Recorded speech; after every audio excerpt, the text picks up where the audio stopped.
Hello दोस्तों, कैसे हैं आप सब। उम्मीद करता हूँ आप सब अच्छे होंगे। कहानी में आगे बढ़ने से पहले आप सभी से एक गुजारिश है, अगर आप हमारे चैनल पर नए हैं तो प्लीज़ हमारे चैनल को सब्सक्राइब कीजिए और हमें सपोर्ट कीजिए, जिससे हमारा हौसला बढ़े और हम आपके लिए प्यारी प्यारी कहानियाँ लेकर आते रहें। और अगर आपका कोई सुझाव है तो हमें कमेंट करके ज़रूर बताइए। तो चलिए चलते हैं कहानी की ओर। माँ देखो, अब तो टिकट भी बुक हो चुका है, अब तो मान जाओ। यह बोलते हुए नीलम का 16 साल का बेटा रोहित अपनी माँ को मोबाइल पर ही कंफर्म टिकट दिखाता है। नीलम कुछ बोलती उससे पहले ही उसकी 12 साल की बेटी रिया अपने भैया की तरफ देखते हुए, सच में भैया हो गई बुकिंग। अब माँ को कोई नहीं रोक पाएगा अपने पिया मिलन से। नीलम अपने दोनों बच्चों की तरफ देखते हुए, तुम दोनों को क्या हो गया है, क्या जिद लेकर बैठ गए हो। और रिया, तुम यह सब क्या बोल रही हो, पढ़ाई में तो मन लगता नहीं तुम्हारा, हर वक्त फिल्मी ड्रामा करने से बाज नहीं आती तुम। रोहित खुशी से एक बार माँ की तरफ और एक बार रिया की तरफ देखते हुए कहता है, माँ कितना अच्छा लगेगा पापा को जब वो तुम्हें अपनी शादी की 20वीं सालगिरह पर अचानक से अपने पास देखेंगे। पापा तो खुशी से पागल हो उठेंगे। हमारा ये सरप्राइज गिफ्ट पापा को कितना पसंद आएगा। तभी ड्रामेबाज रिया बोली, वाह रोमांटिक सीन, बिल्कुल यश चोपड़ा की फिल्मों की तरह। माँ पापा जैसे ही दरवाज़ा खोलेंगे ना, तुम सरप्राइज बोलना पापा को। काश पापा भी यह गाना गाते, मिले हो तुम हमको बड़े नसीबों से, चुराया है मैंने किस्मत की लकीरों से। रिया और रोहित की बातें सुन नीलम बोली, तुम दोनों को शर्म नहीं आती, माँ के सामने ऐसे बोल रहे हो। इसमें शर्म की क्या बात है, आजकल तो प्यार खुल्लम खुल्ला होता है, रिया बोली। नीलम अपने पुराने दिनों को याद करते हुए बोली, प्यार तो हमारे ज़माने में होता था, तीर नज़रों से चलते थे, घायल ये दिल होता था। तभी रोहित बोला, वाह माँ क्या फिल्मी अंदाज में बोल रही हो, तुम अपनी इतनी अच्छी फीलिंग्स कहाँ छुपा कर रखती थी। रोहित की बातें सुन अपनी भावनाओं को संभालते हुए नीलम बात को घुमाते हुए बोली, तुम दोनों यह क्या लेकर बैठ गए, तुम सब जानते हो कि तुम्हारी दादी जी और दादाजी की तबीयत बिगड़ी रहती है, कैसे छोड़ जाऊं मैं तुम सबको। माँ कौन सा तुम साल भर के लिए जा रही हो, बस 1 महीने की तो बात है। यह लम्हे सिर्फ तुम्हारे और पापा के लिए हैं, जो एक साथ गुजरेंगे। ना कोई परिवार ना कोई जिम्मेदारी, बस तुम और पापा, तुम्हारे साथ बस कुछ पल जो सिर्फ तुम दोनों के होंगे। तभी नीलम की सास, जो कुछ दिनों से देख रही थी कि दोनों बच्चे अपनी माँ को उनके बेटे के पास भेजना चाहते हैं, मान जाओ नीलम, चली जाओ, मैं यहाँ संभाल लूँगी। नीलम कुछ बोलती उसके पहले ही उसके मुंह पर हाथ रखते हुए रोहित बोला, माँ 2 दिन बाद की बुकिंग है, तैयार रहना। नीलिमा अपने मुंह से रोहित का हाथ हटाते हुए, इतनी जल्दी, तुम दोनों बिना कुछ सोचने तक का भी समय नहीं देते। रोहित अपने मोबाइल की तरफ देखते हुए, माँ इस टेक्नोलॉजी के ज़माने में सिर्फ मोबाइल को ही सोचने दो, तुम बस तैयारी करो जाने की। अब तो सबकी बातें सुन नीलम का मन भी अपने पति कमल की तरफ छूट रहा था। उसके पसंद के मोतीचूर के लड्डू बनाने लगी। नीलम के हाथों से बने मोतीचूर के लड्डू कमल को बहुत पसंद है। कमल की नौकरी दूसरे शहर में है, अच्छा पैकेज मिलता है कमल को वहाँ। यहाँ उसका पुश्तैनी मकान है, जहाँ वो अभी कमल के माता पिता और अपने बच्चों के साथ रहती है। जब नीलम ब्याह कर आई तो इसी पुश्तैनी मकान में उसका स्वागत हुआ था। कमल के साथ वो कभी वहाँ जा ही नहीं पाई। सास ससुर की देखभाल, फिर रोहित और रिया का जन्म, बस धीरे धीरे यही दुनिया बन गई उसकी। कमल हर महीने अकाउंट में पैसे भेज दिया करता था। उसी पैसे से नीलम घर का खर्चा चलाती है। 4-5 महीने में कमल का आना बस 2 दिन के लिए ही होता था। उस 2 दिन में भी सब उसे घेर कर बैठे रहते थे। नीलम और कमल बहुत कम ही मिल पाते थे। आज नीलम पूरे मन से तैयारी कर रही थी कमल के पास जाने की। रोहित ने उसे ट्रेन में बैठा दिया, एक बच्चे की तरह उसे पूरे रास्ते की डिटेल्स दे रहा था, क्योंकि अब अपनी माँ को इतनी दूर भेजना, वो भी अकेले, एक डर उसे भी सताने लगा। रोहित, मैं बच्ची नहीं हूँ, वहाँ जाकर तुम्हें फ़ोन करती हूँ। माँ मैंने एड्रेस तुम्हारे मोबाइल पर सेंड कर दिया है, ठीक है वहीं जाना। नीलम रोहित की बेचैनी समझ रही थी। इतनी दूर नीलम को अकेले भेजने की जिद तो रोहित की ही थी, लेकिन अब उसकी माँ वहाँ ठीक से पहुँच पाएगी कि नहीं, इस डर से अब वो परेशानी में आ गया था। रोहित की आंखों के सामने से उसकी माँ की ट्रेन छूटने लगी। अब नीलम भी खुश थी। ट्रेन की खिड़की से ठंडी हवाओं के साथ उसके बीते हुए पल भी उसके साथ जाने लगे। आज भी वो पल उसी तरह सजे हुए हैं जैसे नीलम ने सजाए थे। इतने सालों में अब नीलम और कमल इतने दिन एक साथ रहेंगे। टाइमिंग देख नीलम अंदाज़ा लगा चुकी थी कि जब वो कमल के घर पहुंचेगी तो वो घर पर ही होंगे। रात भी नीलम की आंखों आंखों में ही कट गई। सुबह के 6 बज रहे थे कि रोहित की कॉल आई, माँ अब उतरने का समय हो गया है, तुम देख कर उतरना, एक ऑटो लेकर उस एड्रेस पर चली जाना। रोहित तुम टेंशन मत लो, मैं वहाँ पहुँच तुम्हें फ़ोन करती हूँ। ऑटो पकड़ नीलम उस पते पर पहुंच गई। धीरे धीरे दरवाजे तक पहुंची। बेल बजाने से पहले नीलम अपना हुलिया ठीक करने लगी। ठीक करते ही उसने बेल बजा दी। एक बार बजाई तब भी कमल ने आकर दरवाज़ा नहीं खोला। उसने फिर से बेल बजाई, पर कुछ ही देर में एक औरत जो चूड़ीदार पहने हुई थी उसने दरवाज़ा खोला। फिर अपने बालों को सही करते हुए नीलम से पूछने लगी, किससे मिलना है? नीलम ने फ़ोन पर एड्रेस को दिखाते हुए। जी, कमल पांडे का घर यही है। वो औरत, जी यही है, क्या काम है आपको? जी, आप कौन? नीलम ने उससे पूछा। उस औरत ने अपना परिचय देते हुए कहा, जी मैं उनकी पत्नी हूँ। नीलम जो यह सुनकर भी यकीन नहीं कर पा रही थी। तभी कमरे से आवाज़ आई, ममता जल्दी आओ यार, कौन आया है? वो औरत जिसका नाम ममता था वहीं खड़े खड़े तेज़ आवाज़ से, सुनिए जी ज़रा बाहर आइए, कोई मिलने आया है आपसे। ममता के इतना बोलने से ही नीलम की नज़र भीतर की तरफ अटक गई, यह सोचकर कि शायद यह कोई और कमल हो। लेकिन किस्मत ख़राब तब निकली जब उसके सामने उसका पति खड़ा था। कमल नीलम को देखते ही, तुम? बस इतना ही कह पाया था कि उसके मोबाइल पर किसी का फ़ोन आया। फ़ोन पर नाम देखकर ही कमल का चेहरा बता रहा था कि यह फ़ोन रोहित का है। कमल को फ़ोन कट करते देख नीलम बिना कुछ कहे वहाँ से निकल पड़ी। किस गली जाना है अब उसे यह पता नहीं था। आंसुओं की धारा जो कहीं भी टपक पड़ती है, उसे अपने आंचल से पहुँचते हुए उस ओर जा रही थी जहाँ उसके कदम जा रहे थे। अंत में एक सुनसान जगह देख नीलम बैठ गई। 2 पल बैठ शांति से कुछ देर सांस लेना चाहती थी, लेकिन रोहित का फ़ोन था कि बजे ही जा रहा था। नीलम की हिम्मत नहीं थी कुछ भी बता सके उसे, लेकिन बात तो करनी ही थी उसे। अपने आंसुओं को पहुँच अपनी आवाज़ को नॉर्मल करते हुए उसने फ़ोन रिसीव किया। क्या माँ, क्यों फ़ोन नहीं उठा रही हो? सॉरी माँ, मेरी वजह से तुम्हें परेशानी हो रही है। मुझे ऐसा सरप्राइज़ नहीं देना चाहिए था पापा को। पापा से अभी बात हुई, वो तो दूसरे शहर गए हैं काम से। माँ, तुम जो भी ट्रेन मिले फ़ौरन चली आओ उसमें। माँ, मुझे बहुत टेंशन हो रही है। नीलम बस रोहित की बातों पर हाँ हूँ ही कर पाई। गले से उसकी आवाज़ ही नहीं निकल रही थी। रोहित ने तो फ़ोन कट कर दिया, लेकिन कुछ देर पहले जो उसे सरप्राइज़ मिला उसे वो कैसे भूलती। कितनी आसानी से कमल ने भी झूठा बहाना बना दिया, लेकिन वो क्या करेगी, कहाँ जाएगी? एक सरप्राइज़ देने आई थी कमल को अपनी 20वीं सालगिरह पर, लेकिन यहाँ तो कमल ने उसे रिटर्न सरप्राइज़ गिफ्ट दे दिया। उसे इतने सालों में कभी भी कमल की बातों से यह नहीं लगा था कि उसकी एक अलग दुनिया भी है, लेकिन वो जिससे जुड़ी हुई है वो भी कमल की ही दुनिया थी। तो फिर कमल ने ऐसा क्यों किया? कमल का मन उससे ऊब चुका था, तो कभी बताया क्यों नहीं? आज कमल की बेवफाई की सज़ा वो किसको दे? अपने सास ससुर को, उन सास ससुर को जिसके साथ रहते रहते इस 20 सालों में एक गहरा रिश्ता जुड़ चुका था। घर परिवार बच्चों के चलते नीलम जिम्मेदारियों में खोने लगी। कभी खुद पर ध्यान ही नहीं दिया। हर कोने से मोटापा बढ़ रहा था, लेकिन कमल को तो कुछ और चाहिए था जो उस ममता में है। एकदम सुराही जैसा फिगर, वो तो बस अब एक बोझ बन चुकी थी शायद कमल के लिए। लेकिन रोहित और रिया की जिम्मेदारी तो वो अब भी उठा रहा था। नीलम यह सोच ही रही थी कि तभी रोहित का फ़ोन आ गया। माँ, तुम्हें टिकट मिला? नीलम खुद को संभाल झूठ बोलते हुए बोली, बेटा लंबी लाइनें मिल जाएगा, तुम टेंशन मत लो, मैं अभी टिकट की लाइन में ही हूँ। उसकी बात ख़त्म होते ही फटे पुराने कपड़े पहने कुछ बच्चे उसके पास आकर खाने के लिए मांगने लगे। तभी नीलम को याद आया कि उसके बैग में मोतीचूर के लड्डू रखे हैं, जिनकी अब शायद किसी को ज़रूरत नहीं थी। बच्चों को वो लड्डू देकर नीलम स्टेशन की तरफ बढ़ने लगी। सफ़र के बाद घर पहुँचते ही दरवाजे पर ही रोहित अपनी माँ को गला लगाते हुए बोला, थैंक गॉड माँ आ गई। नीलम के आते ही रिया मायूसी से अनजाने में ही बोली, माँ पापा को सरप्राइज़ देने गई थी लेकिन खुद ही सरप्राइज़ हो गई। रोहित बोला, मेरी ही गलती थी कि मैंने ये सब प्लानिंग की। नीलम अभी तक ठीक से घर के भीतर भी नहीं घुसी थी और सबकी नज़रों से खुद को बचाने का भरसक प्रयास कर रही थी कि उसकी सास बोली, मेरा मुन्ना सारा दिन इस घर की जिम्मेदारी के लिए बेचारा इधर उधर ही धक्के खाता फिरता है। सुकून से घर की 2 रोटी भी उसे नसीब नहीं। सबकी बातें और कमल के प्रति सबका विश्वास देख अब नीलम खुद के आंसुओं को रोक नहीं पा रही थी।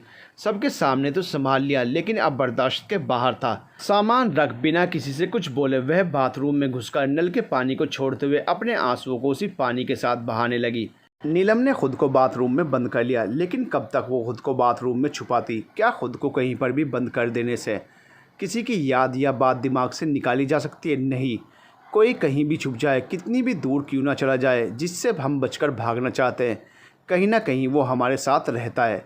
बंद कमरे में भी वो आपका साथ नहीं छोड़ता, और भीड़ में रहने के बावजूद भी आप उससे नहीं भाग सकते। आज ऐसी ही स्थिति नीलम की भी है। सबकी नज़र से छुपकर नीलम बाथरूम में नल के पानी से अपने मुंह पर पानी के छींटे डाले जा रही थी। लेकिन आंखों के आंसुओं को रोक नहीं पा रही थी। कमल का इतना बड़ा धोखा उससे बर्दाश्त नहीं हो रहा था। वो भी चिल्लाना चाहती थी, कमल से कुछ पूछना चाहती थी, लेकिन कुछ नहीं कर पाई। उल्टा घर लौट कर आ गई। जीवन के 20 साल कोई मामूली नहीं होते। किसी के जीवन में इतना लंबा सफ़र। कमल से दूर रहने के बावजूद नीलम ने पूरी ईमानदारी से अपने जीवन का बहुमूल्य समय इस घर को दिया था।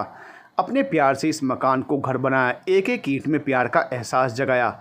आज ये सब भी उसे सिर्फ दीवारें ही नज़र आ रही थी, जिस दीवार में ना जाने कितनी यादों को समेटकर सजाया था। एक सेकंड में उसे सब पराया लगने लगा। अपनी माँ को इतनी देर बाथरूम में घुसा देख रोहित बाहर से बोला, माँ क्या कर रही हो इतनी देर? तुम ठीक तो हो ना? नीलम की आवाज़ गले से बाहर नहीं आ पा रही थी। रोहित को बोलना तो चाहती थी कि ठीक हूँ, लेकिन आवाज़ निकले तब ना। कुछ देर बाद भी आवाज़ न आने पर रोहित फिर से, माँ तुम ठीक हो? अब नीलम दरवाज़ा खोलते ही थोड़ा गुस्साई। क्या बचपना है रोहित? थकावट महसूस कर रही थी, इसलिए सर पर पानी डाल रही थी। चैन से सांस भी नहीं लेने देते। लेकिन रोहित को अपनी माँ की बात पर कुछ खटका लगा। फिर खुद को समझाते हुए कि थकान तो हुई है माँ को, माँ के पास जाकर बोला, माँ चलो मैं तुम्हें ब्लैक कॉफ़ी बनाकर पिलाता हूँ, तुम थोड़ी देर आराम कर लो। नीलम ने भी मना नहीं किया। आज उसका दिल जल रहा था। वो आंखें मूंदे अपने पलंग पर लेट गई, लेकिन कमल और ममता का चेहरा दिखते ही आंखें खोल देती।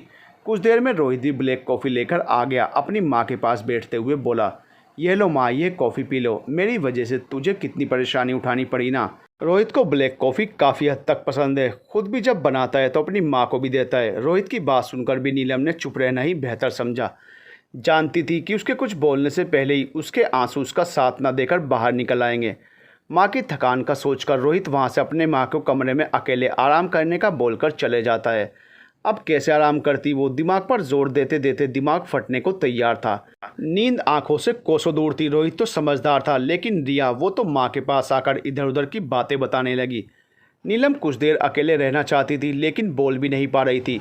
इधर ममता का मुंह भी फूला हुआ था। कमल ने कई बार उससे बात करनी चाहिए, लेकिन ममता ने उससे एक दूरी बना ली। वो समझ चुकी थी कि कमल जब भी मुंह खोलेगा झूठ ही बोलेगा।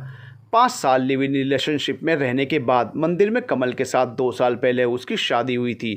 कितनी आसानी से वो कमल के झांसे में आ गई थी। एक एक बात पर आंखें मूंदे भरोसा कर रही थी। सुबह वो औरत कौन थी यह पूछने पर बात को बहुत घुमाने के बाद अंत में कमल को सच्चाई बतानी ही पड़ी। कमल हर महीने घर में पैसे भेजता था। यह बात तो ममता को पता थी, क्योंकि कमल के मुताबिक उसके माँ बाप उसके एक रिश्तेदार के पास रहते थे। ममता ने कई बार कहा था कि उसे भी अपने माँ बाप से मिलाओ, लेकिन कमल यह कह देता कि तुम बंगाली हो इसलिए तुम्हें मेरे माँ बाप पसंद नहीं करेंगे। ममता भी वही काम करती है जहाँ कमल काम किया करता था। दोनों की मुलाकात प्यार में बदल गई। 5 साल एक साथ रहने के बाद 2 साल पहले उन्होंने शादी की थी। आज कमल की हकीकत ममता के सामने थी, लेकिन ममता नीलम की तरह कमज़ोर नहीं थी। बड़ी आसानी से कमल को धमकी देते हुए अपने सामानों के साथ वो घर छोड़ रही थी। आज की सुबह कितने की जिंदगियों से खेल गई। कमल अपने सिर पर हाथ रखे बैठ गया। बहुत मनाने की कोशिश की उसने ममता को, लेकिन सब बेकार। एक सेकंड में सब कुछ बदल गया। नीलम सबकी नज़र से खुद को बचाने की कोशिश करती रहती। 2 दिन बीतने को हुए, लेकिन नीलम की खामोशी एक ही तरह कायम रही। अगर किसी ने नोटिस किया तो वो रोहित था। जब भी रोहित अपनी माँ से पूछता तभी नीलम के होंठ कांपते हुए कुछ बहाने बनाने शुरू कर देते। नीलम रोहित की नज़रों से दूर ही रहने का प्रयास करती। रोहित को बार बार यही लगने लगा कि यह उसकी वजह से ही हुआ है। उसकी माँ के दिल में एक उम्मीद जाग गई थी पापा से मिलने की, जो पूरी नहीं हो पाई। शायद इसलिए माँ दुखी हैं। 3-4 दिन बीते थे कि कमल ने घर में कदम रखा। कमल के पाँव रखते ही उसके माँ पिताजी दोनों की खुशी से आंखें भर गई। रिया भी अपने पापा पापा की रट लगाकर कमल के आगे पीछे घूमने लगी। माँ तो नीलम से अपने बेटे की पसंद का कुछ खाना बनाने को बोल लल्ला लल्ला कह उसके आसपास मंडराने लगी। बाबूजी ने शहर का हालचाल पूछा। कुछ देर बैठने के बाद उठकर अपने कमरे में चले गए। कमल ने अपनी तिरछी निगाहों से कई बार नीलम को देखना चाहा, लेकिन नीलम को कोई फर्क नहीं पड़ रहा था। सबको व्यस्त देख कमल नीलम के पास भी गया, लेकिन नीलम ने अपना रास्ता बदल दिया। आज उसने वही बनाया जो उसे और उसके बच्चों को पसंद था। कमल की माँ ने रात के खाने को देखकर नीलम को कुछ खरी खोटी सुनाई कि इसमें कुछ भी ऐसा नहीं है जो कमल को पसंद हो, लेकिन नीलम ने कुछ नहीं कहा। वो जानती थी कि एक माँ के लिए इतने महीनों के बाद अपने बच्चे को देखने की खुशी क्या होती है, चाहे उसका बेटा उसके पास रहे या ना रहे। कमल के माँ बाप की जिम्मेदारी नीलम ही उठाती थी। फिर भी अपनी औलाद तो अपनी ही होती है, इसलिए उसने अपनी सास से कुछ नहीं कहा। रोहित आज अपनी माँ के बदलते रवैये को देख रहा था। पापा के आने की खुशी में जिस माँ के हाथ थकते नहीं थे, हज़ारों पकवान बनाने में जैसे दिन रात निकल जाते थे, 2 दिन में ही जो माँ 6 महीने की कसर को पूरा करती थी, आज इतनी बदली बदली क्यों है। लेकिन रोहित ने अभी पूछना ज़रूरी नहीं समझा। वो जानता था कि उसकी माँ जो कुछ भी कर रही है, कुछ तो उसके पीछे बड़ी बात होगी। बस अपनी माँ के चेहरे को देखता और अपने पापा के चेहरे से कुछ अंदाज़ा लगाने की कोशिश करता कि कहीं दोनों के बीच कुछ हुआ तो नहीं। रात के खाने के बाद कमल अब जानता था कि नीलम इस कमरे में तो आएगी ही, तभी बात कर लूँगा। लेकिन नीलम के दिल दिमाग में कुछ और चल रहा था। कमल अपने कमरे में नीलम का वेट कर रहा था। रिया भी अपनी दादी के पास चली गई सोने। उसे दादी के पास ही सोना अच्छा लगता था। दादी के पास उसे हज़ारों किस्से सुनने को मिलते हैं। और सबसे बड़ी बात, दादी अपने हाथों से रिया के सिर पर उंगलियों से हाथ फेरती है, जो रिया को बहुत पसंद है। रोहित भी अपने कमरे में जाकर पढ़ाई करने लगा। नीलम भी रसोई पर बिखरे बर्तनों को धो रसोई साफ करने लगी। सब काम निपटाकर नीलम रोहित के कमरे में जाकर, रोहित मैं आज यहीं सोना चाहती हूँ। यह सुनकर रोहित ने अपनी माँ की तरफ चेहरा कर, क्यों माँ, क्या हुआ? पापा से कुछ अनबन हुई क्या? इतना बोलने की देर थी कि नीलम की आंखों से आंसू बहने लगे। रोहित उसके पास आकर बोला, माँ बताओ ना, कुछ बात तो है जो तुम हम सब से छुपा रही हो। क्या बात है माँ, बताओ। नीलम ने अपने कांपते होठों को दबा आंसुओं को रोकने की कोशिश करते हुए कहा। रोहित मुझे सोने दो, लाइट ऑफ कर दो बेटा, सिर दर्द से परेशान हूँ। रोहित अपनी माँ की दशा देख तो रहा था, लेकिन कुछ समझ नहीं पा रहा था। उसने माँ का कहना मान लाइट ऑफ तो कर दी, लेकिन नींद न कमल को थी न रोहित को। उधर कमल उस कमरे की घड़ी की सुइयां देखता तो कभी दरवाजे की तरफ देखने में ही लगा था। बहुत देर के बाद भी जब नीलम नहीं आई तो कमल उसे कमरे के बाहर खोजने लगा। कभी रसोई में देखता तो कभी बाथरूम की तरफ। उसकी माँ के कमरे में तो नीलम जाएगी नहीं, तो उसे अंदाज़ा हो गया कि नीलम रोहित के कमरे में है। उसकी हिम्मत नहीं हुई कि वो नीलम को बुलाए। रोहित के कमरे में नीलम अपने आंचल को अपने मुंह में दबाए रही कि कहीं उसकी सिसकियाँ रोहित ना सुन ले। आज कमल को देख उस दिन के घाव में फिर दर्द होने लगा। अब तक रोहित भी अंदाज़ा लगा चुका था कि माँ को कुछ तो हुआ है। वो बात भी बहुत बड़ी है। आज जो माँ उसको दिख रही थी, उसने अपनी माँ का ऐसा रूप कभी नहीं देखा था। नीलम के पास हज़ारों सवाल थे जिसका जवाब उसे चाहिए था। कमल ने उसका भरोसा तोड़ा था। वो इस घर में अब रहना नहीं चाहती थी। कमल जो दूर से उसकी और उसके बच्चों की जिम्मेदारी एक बोझ की तरह उठा रहा था, उस बोझ का बोझ अब नीलम भी नहीं उठा पा रही थी। रोहित और रिया के भविष्य का सोच वो कोई निर्णय लेने में जल्दबाजी नहीं करना चाहती थी। इस उम्र में उसे कौन नौकरी देगा? उसकी आधी ज़िंदगी तो रसोई में ही गुजर गई। इन दोनों बच्चों के साथ वो कहाँ भटकेगी? मायके में जाकर अपने सम्मान को भी खोना नहीं चाहती थी। जानती थी कि मायके में जाना 2 दिन के लिए ही ठीक रहता है। शादी के बाद पति को छोड़ बच्चों के साथ वहाँ रहना भी मुश्किल ही होगा।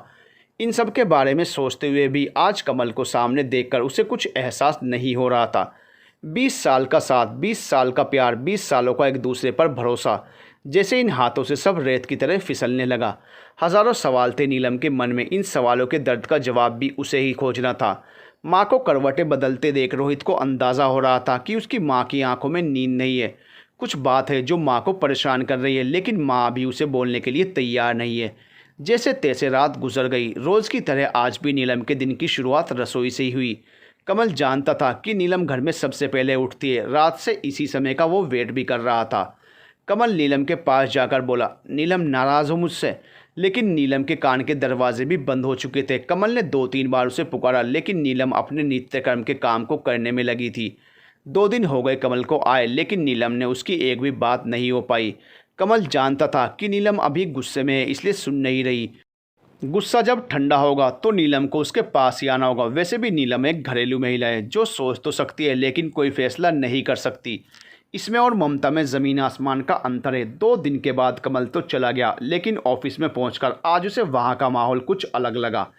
सब उसे बड़ी टेढ़ी नज़र से देख रहे थे। कमल भी सबकी नज़रों को घूरने लगा, लेकिन उस बात से ज़्यादा उसका ध्यान ममता के केबिन की तरफ था। रोज़ की तरह वो ठीक आज भी वहीं थी, लेकिन आज कुछ अलग दिख रहा था उसमें।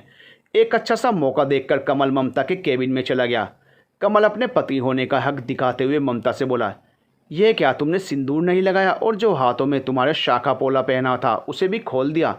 जानती हो इसका मतलब? ममता गुस्से से बोली, मेरे केबिन से बाहर निकलो तुम। कमल बेशर्मी से बोला, निकलूं मतलब? मैं अपनी बीवी से बात कर रहा हूँ। तुम्हें इस रूप में देखकर सब क्या सोचेंगे हमारे बारे में? ममता बोली, क्या सोचेंगे? जिसने भी मुझसे पूछा मैंने सबको बता दिया तुम्हारी असलियत के बारे में।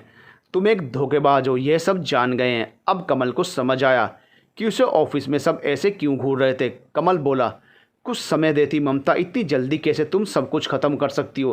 तुम्हारा पति अभी जिंदा है और तुमने यह सिंदूर मिटा दिया। ममता गुस्से से लाल होते हुए, कमल तुम्हारे होने या न होने से मुझे अब कोई फ़र्क नहीं पड़ता। मैंने अनजाने में ही एक औरत के सिंदूर और उसके भरोसे को छीना है। मेरे दिल में अब तुम्हारे लिए कुछ नहीं है नफ़रत के सिवाय। मर चुके हो तुम मेरे लिए। ममता के इतना बोलने की देर थी कि कमल ने उसे थप्पड़ मारकर अपनी हदें पार कर दी। थप्पड़ की गूंज से ऑफिस के कई स्टाफ के लोग वहां चले आए। सब ममता को संभाल रहे थे। तभी ममता ने भी सबके सामने उसे थप्पड़ रसीद कर दिया और सबके सामने यह भी कह दिया कि उस पर धोखाधड़ी का केस भी करेगी। कमल यह देख तेज कदमों से बाहर निकल गया। पापा के जाते ही रात को जब सब सोने चले गए तो रोहित अपनी बेचैनी के साथ नीलम के पास जाता है। नीलम कमरे की लाइट ऑफ कर आंखें बंद कर सोने की कोशिश कर रही थी, लेकिन रोहित जानता था कि उसकी माँ की आंखें तो बंद हैं, लेकिन उसमें नींद की कोई गुंजाइश नहीं है। माँ, रोहित की आवाज़ सुन नीलम उठ बैठी। तुम इतनी रात को यहाँ, सब ठीक तो है बेटा? सब ठीक है माँ, मुझे तुमसे कुछ पूछना है। नीलम जानती थी कि रोहित क्या पूछने वाला है, इसलिए उसने बहाना बनाते हुए कहा, रोहित सो जाओ, रात हो चुकी है बहुत। माँ मैं जानता हूँ ना तुम सो पाओगे और ना मैं, उससे अच्छा है बात कर लेते हैं। माँ देखो, हमें जब भी कोई सवाल परेशान करता है तो हम भी तो आपके पास ही आते हैं, फिर उस समस्या का हल ढूंढते हैं। मैं जानता हूँ कि तुम परेशान हो किसी बात से, मुझे बताओ अब। रोहित के इतना बोलते ही नीलम खुद को संभाल नहीं पाई और उसकी आंखों से आंसू झरझर कर बहने लगे। होंठ कांपने लगे। बोलना तो चाह रही थी लेकिन जुबान अब साथ नहीं दे रही थी। अपने हाथों से एक बार आंसू पोंछती और जुबान बस तेरे पापा पर ही अटक जाती। रोहित बोला, हाँ माँ बताओ पापा क्या? यह कहते हुए रोहित की आंखें बस अपनी माँ की जुबान पर अटकी थी। तो कभी उसे रोता हुआ देख रहा था। रोहित इतना तो समझ ही गया था कि यह बात बहुत बड़ी है और पापा से रिलेटेड है। अब उसके मन में भी अपने पापा के लिए कई सवाल घूमने लगे कि पापा ने आखिर किया क्या है जिससे माँ की हालत ऐसी हो गई है। कुछ देर में रोहित को पकड़कर नीलम बोली, रोहित तेरे पापा ने हम सबको धोखा दिया है। जो भी नीलम ने देखा वो सब आज रोहित के सामने था। उसे तो यकीन ही नहीं हो रहा था कि उसके पापा ऐसा भी कर सकते हैं। नीलम उसे बोलती हुई कितनी सिसकियाँ भर रही थी, लेकिन रोहित कुछ देर तक बिल्कुल शांत रहा। अचानक एक सवाल अपनी माँ के सामने रखते हुए बोला, माँ तुम क्या चाहती हो वो बताओ। यह सवाल सुनकर नीलम रोहित की तरफ देखते हुए बोली, मैं समझी नहीं। हाँ माँ, तुम क्या चाहती हो? ऐसे ही रो रो कर पापा से बिना बात किए दिन काटना चाहोगी कि कुछ और सोचा है? रोहित के सवाल सुन नीलम भी समझ नहीं पा रही थी कि आखिर सच में वो क्या चाहती है। लेकिन आज रोहित की बातें सुन अपनी बात रखते हुए नीलम बोली, रोहित मैं अब तेरे पापा के साथ नहीं रहना चाहती, लेकिन तेरे दादाजी और दादी जी से भी एक गहरा रिश्ता है मेरा। उन्हें सच्चाई कैसे बताऊं? उन्हें छोड़ जाना भी तो आसान नहीं है। उन दोनों की बातें कोई और भी सुन रहा था। अपने बेटे की धोखेबाजी और बहू का उनके प्रति प्यार और विश्वास सब उनकी आंखों के सामने था आज। नीलम रोते हुए बोली, रोहित मुझे तो कुछ भी नहीं आता जिससे मैं तुम सबकी जिम्मेदारी उठा सकूं। मैं क्या कर सकती हूँ बता? रोहित के पास अभी इसका कोई जवाब नहीं था। कुछ फैसलों के साथ अधूरी रह गई दोनों के बीच। रोज़ की तरह नीलम सुबह अपने कामों में व्यस्त थी। अब नींद गायब थी तो रोहित की, क्योंकि वो अपनी माँ की, उनके आत्मविश्वास और आत्मसम्मान की लड़ाई में उसका साथ देना चाहता था। लेकिन उसकी उम्र ही इतनी छोटी थी कि वो कुछ नहीं कर सकता था। ममता के रवैये को देख नीलम का भरोसा जीतने की कोशिश करने फिर से कमल ने घर आने की सोची। ममता ने एक झटके में ही अपनी ज़िंदगी से उसका वजूद ख़त्म कर दिया।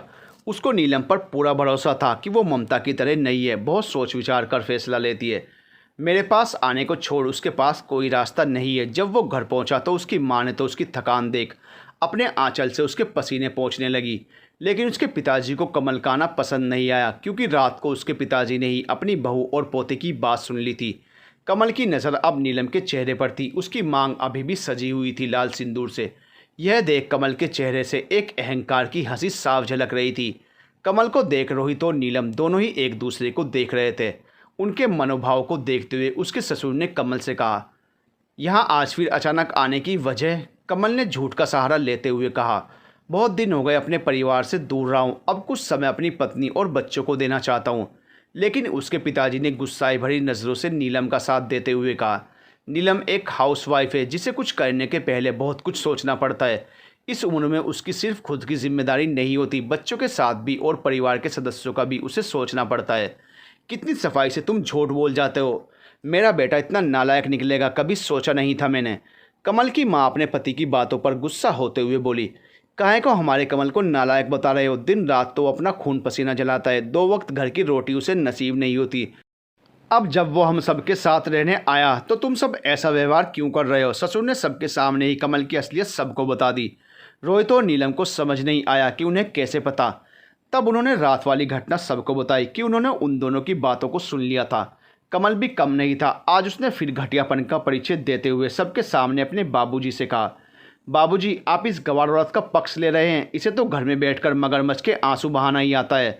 आप भी शायद भूल रहे हैं कि मैं आपका सगा हूँ, ये नहीं। कमल के पिताजी बोले, यह तो मेरी किस्मत है कि तुम मेरे सगे बेटे हो, शायद इसलिए अब तक यहीं खड़े हो। कोई और होता तो धक्के मारकर बाहर कर देता। कमल झुंझलाते हुए बोला, आपको अब यह प्यारी हो गई? प्यारी तो वो शुरू से ही थी, इसलिए तो उसे इस घर की बहू बनाया था। कमल अहंकार से बोला, लेकिन खर्चा तो मैंने उठाया ना इस परिवार का। कमल सोच समझकर बात बोला करो, मुझे अब भी पेंशन मिलती है। तुम जो भेजते हो ज़रा बहू से पूछना तो, उससे क्या सब सही से चल जाता है? कितनी बचत से यह इस घर का खर्चा चलाती है। कमल अपनी माँ की तरफ देखते हुए बोला, माँ देख रही हो पिताजी कैसी बातें कर रही हैं, इस औरत की तरफदारी कर रहे हैं। कमल की बातें सुन नीलम ने रोहित को रिया के साथ बाहर जाने को कहा। रोहित के गर्म खून को नीलम पहचानती थी। अपनी माँ के बारे में अपशब्द सुन उसका खून भी खौल उठेगा। कहीं रोहित और कमल में ही बहस ना हो जाए, इसलिए उसे बाहर जाने को कहा। अपनी माँ की बात सुन रोहित चला तो गया, लेकिन उसका खून सच में खौल रहा था। रिया जो अब भी अपने माँ पिताजी के इस पहलू से अनजान थी, कई प्रश्नों के साथ रोहित को परेशान कर रही थी। कमल की बात सुन कमल की माँ अपने पति की तरफ देखने लगी। तभी उनके पति उनकी तरफ देखते हुए बोले, जज्बात में तुम उस इंसान के साथ गलत मत कर देना जिसने इस परिवार को अपने परिश्रम से सींचा है। तुम्हें आज तक एक गिलास पानी की ज़रूरत भी होती है तो तुम किसे आवाज़ देती हो? यह याद ज़रूर कर लेना। आंखों से फरीबी बेटी का पर्दा हटा सच का साथ देना। अपने पति की कठोर मगर सच्चाई भरी बातों को कमल की माँ भी झुठला नहीं सकी। नीलम का एक एक कतरा पसीना बहा है इस परिवार में। अपनी माँ को इस तरह चुप देख कमल बोला, माँ बताओ तुम चुप क्यों हो? तुम मेरे साथ हो कि इस औरत के साथ? तभी कमल की माँ कमल के गाल पर थप्पड़ मारते हुए बोली, कमल क्या तब से औरत औरत लगा रखा है? नीलम नाम है उसका, कि यह भी भूल गए तुम्हारे बच्चों की माँ है वो।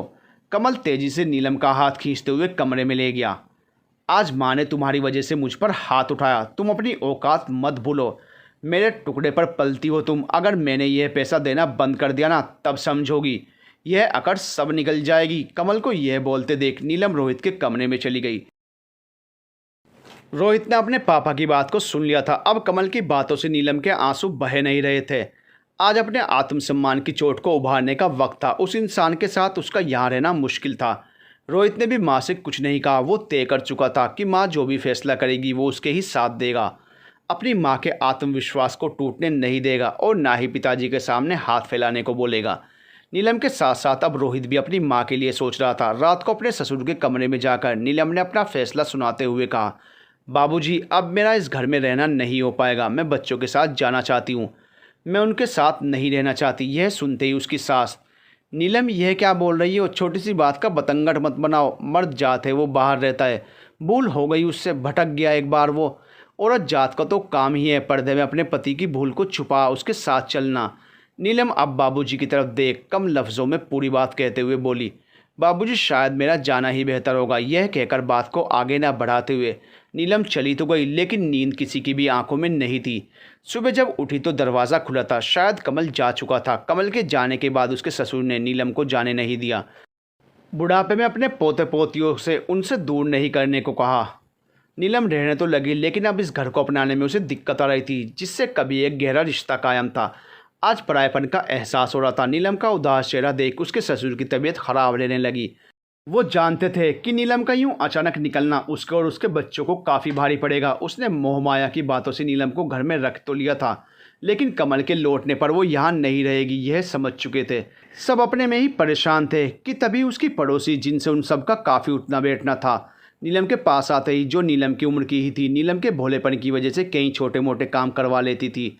नीलम भी उसका हर काम बहुत ही सुंदर तरीके से करती थी। इस बार फिर से वो बोली, नीलम मैं एक प्रॉब्लम में पड़ गई हूँ। नीलम ने कमल के करतूत के बारे में अभी तक बाहर वालों को नहीं बताया था।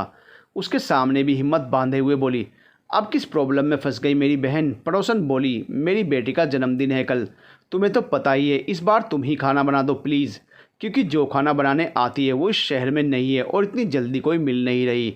तुम तो जानती हो कि मैं इतना कुछ नहीं संभाल सकती। 50 लोगों का खाना बनाना मुझसे नहीं होगा। मेरे हाथ का खाना तुम्हारे भैया को ही पसंद नहीं, तो उन सबको क्या खाक पसंद आएगा? अगर तुम बना दो तो ठीक है, कोई बात नहीं, लेकिन मैं तुम्हारे घर पर नहीं, अपने घर पर ही बनाऊंगी, तुम ले जाना।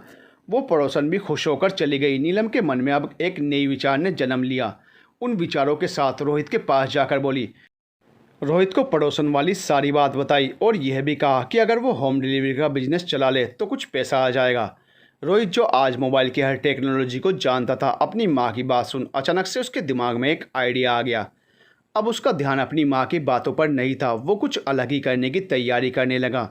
दूसरे दिन जब उसकी माँ पड़ोसन के लिए रात के डिनर की तैयारी कर रही थी, तो उसने हर खाने के आइटम की अपने मोबाइल पर वीडियो बनाना शुरू कर दिया। नीलम अब भी अनजान थी कि रोहित के दिमाग में क्या चल रहा है। उसने बार बार पूछा कि उसे अचानक आज वीडियो बनाने की क्या सूझी, लेकिन रोहित ने बस यही कहा कि उसका मन हो रहा है आज वीडियो बनाने का। नीलम जानती थी कि रोहित मोबाइल में ही बड़ा रहता है, इसलिए उसने इस बात पर ज़्यादा ध्यान नहीं दिया। सब नीलम के हाथ के खाने की तारीफ कर रहे थे। सबकी बातें सुन रोहित को एक उम्मीद नजर आ रही थी। वो रात में बैठकर कुछ ना कुछ मोबाइल पर करने लगा। अब तो रोज़ की ही बात हो गई। रोहित और रिया रोज़ ही कुछ ना कुछ फरमाइश करते कि यह बनाओ वो बनाओ। उनकी माँ जब भी बनाती, बस रोहित उसे अपने मोबाइल में कैप्चर करता।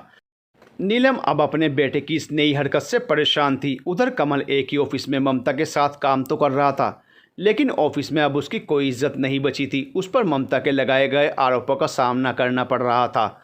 घर में पैसे भेजना उसने बंद ही कर दिया था, इस उम्मीद में कि कहीं ना कहीं पैसे के अभाव में नीलम उसके पास लौटकर आएगी ही। अचानक से एक दिन नीलम की सासू माँ अपने पति से बोली, 8 महीने हो गए उस बात को, लेकिन मेरा बेटा अभी तक घर नहीं आया, ना ही फ़ोन करता है।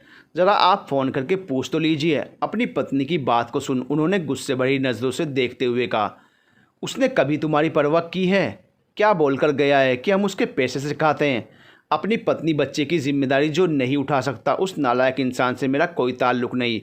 कमल ने नीलम को झुकाने के लिए उनका खर्चा बंद तो कर दिया, लेकिन मैं नीलम को जानता हूँ, उसके स्वाभिमान को ठेस पहुँचाई है तुम्हारे बेटे ने। मैं नीलम के नाम से एक फ्लैट खरीदूँगा, अगर वो जाना चाहे तो जा सकती है, अब उसे रोकूंगा नहीं। अपने पति की बात सुनकर अब कमल की माँ भी चुप थी। वो रोज़ ही देख रही थी नीलम को। कमल को माफ़ करना उसके लिए मुश्किल था। अब इस घर में उनकी ज़िद की वजह से रह तो रही थी, लेकिन अब बस सब एक जिम्मेदारी का एहसास था। सच भी है, रोहित और रिया की पढ़ाई लिखाई का खर्चा भी तो उसके ऊपर रहता है। ये कुछ महीने बहुत ही मुश्किल से कट रहे थे उन सब के। पहले की बचत से ही अब तक चलाने की कोशिश कर रही थी। एक दिन अचानक से नींद खुलते ही रोहित अपनी माँ को गले लगाते हुए उसका पागलपन देखकर सब उससे पूछने लगे कि आखिर उसे हुआ क्या है। रोहित ने सबके सामने ही अपने मोबाइल को खोलते हुए दिखाया कि उसकी माँ की वीडियो फेमस हो चुकी है। अब उसके 11,000 सब्सक्राइबर हैं। नीलम को इस बारे में कुछ भी जानकारी नहीं थी। अपनी माँ के वीडियो में सब कमेंट को रोहित पढ़कर सुना रहा था कि सबको उसकी रेसिपीज़ पसंद आ रही हैं। उसे एक ब्रांड ने पसंद भी किया है। उसके अकाउंट में 3,000 रुपये जमा हो चुके हैं। नीलम को रोहित की बात अब भी समझ नहीं आ रही थी। घर में सब रोहित की बात को समझना चाहते थे, लेकिन रिया के अलावा कोई नहीं समझ पा रहा था। तब रोहित ने बताया कि वो मम्मी की रेसिपी भारतीय व्यंजन का वीडियो बनाता था और उसे यूट्यूब फेसबुक पेज पर पोस्ट करता था। शुरू में यह इसलिए नहीं बताया कि पहले उतनी नहीं चल रही थी। इसको पॉपुलर होने में समय लगता है। इन 9 महीनों में यह गाड़ी चल पड़ी।